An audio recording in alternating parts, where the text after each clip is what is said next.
Hi, Tim Roy here at Warriors Training Camp for Warriors TV, joined by Marcus Thompson, who's been covering the Warriors for how many years now? Mike Montgomery was my first year. So was that Wow. 04, 05? I think. 4 or 5, yeah. So it's Forever, basically. forever. Yeah. So it's been a while, and this is, I think, an unusual camp in the sense of the ones that we've covered in the last few years. And just in terms of the depth, this team is deep across the board. It's really odd to see it, too. You got competitions at 3 and 4 and 5 spots. This doesn't happen in Warriors basketball. You usually think, hey, maybe this D-League guy might have a shot to get some playing time.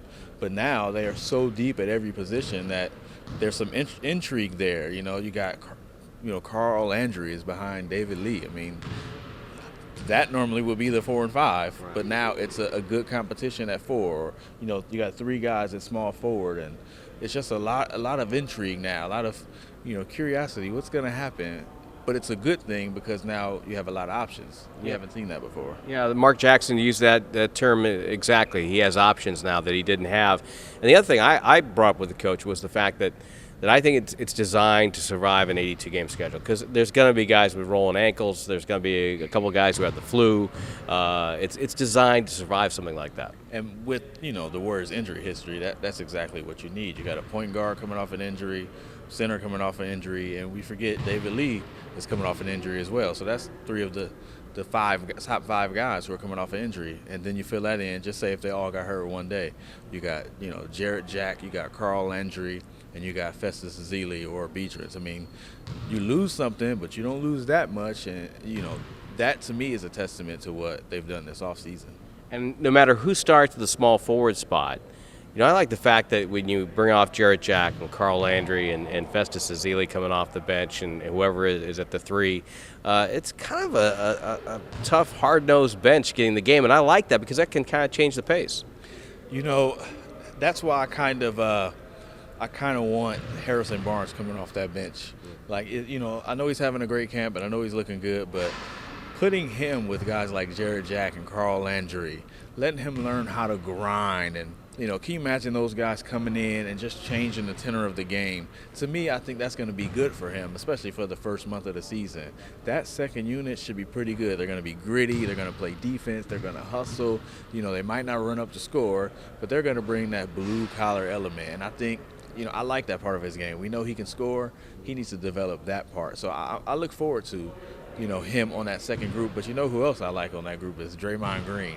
He's going to be the mix-it-up guy, do a little bit of everything. He's going to pass. He's going to rebound. He's going to foul somebody coming down the middle. He's from Saginaw, Michigan, like Jay Rich. So, those guys aren't ashamed of fouling anybody. So. No, but nobody's soft from that town. Nobody. So, I'm interested to see how he's going to look with that unit because, he's going to be a pretty good player, I think.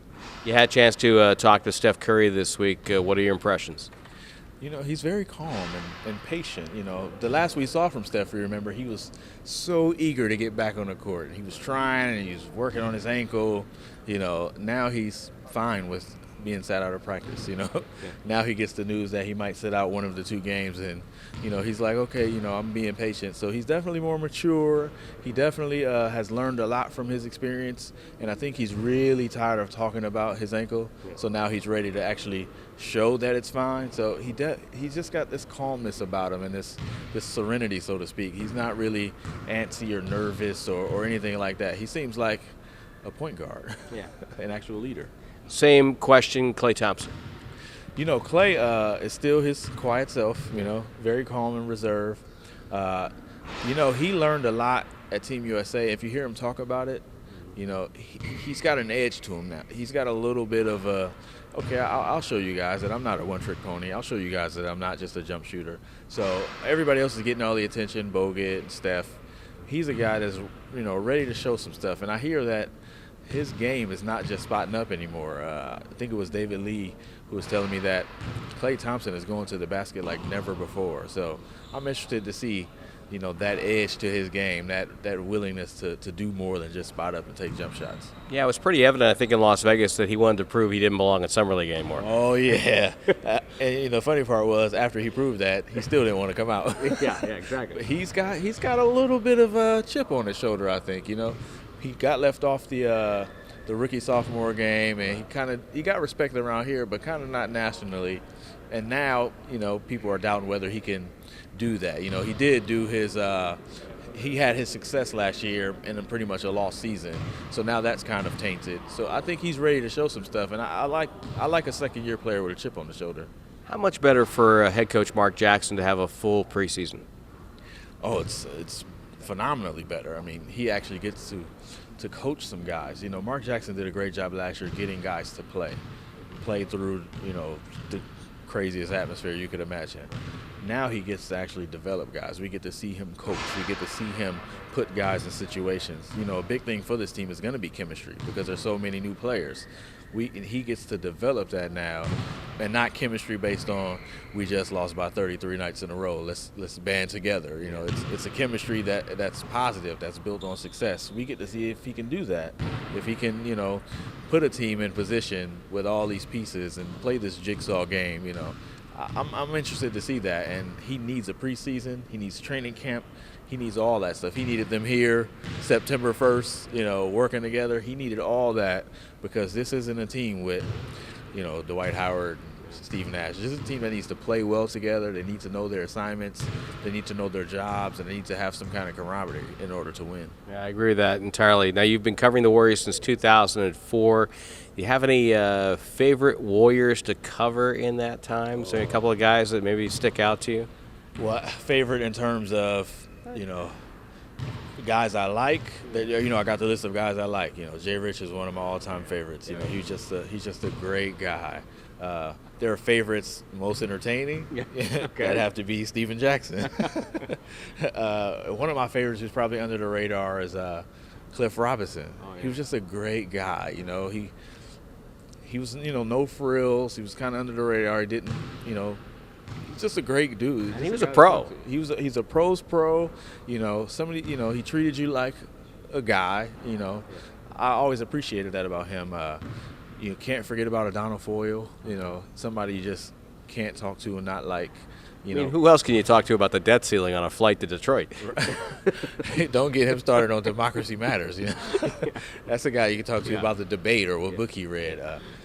There's a lot of guys over the years. I love Troy Murphy. He's a funny guy. I love the guys that you can just have a conversation with. And he was one of those guys. But then I loved Skidishvili just because he's just funny. Anybody who's a really good guy, they're going to stand out because this is the NBA and there are a lot of personalities. Guys like Derek Fisher and Jason Richardson who are just regular guys, they kind of stand out, kind of like how Steph Curry is a regular guy who you can just talk to, who's just another human being. So I like those guys the most. And how many papers does your stuff end up in? Let's see, 622. That's not counting the the 8th grade publication at St. Joseph's. I have no idea. All I know is I get one check.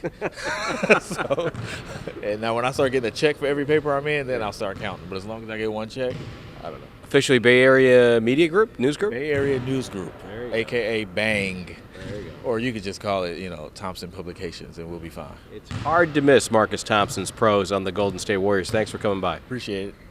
We'll continue more of our coverage of training camp in the preseason here on Warriors TV. Let's go A's.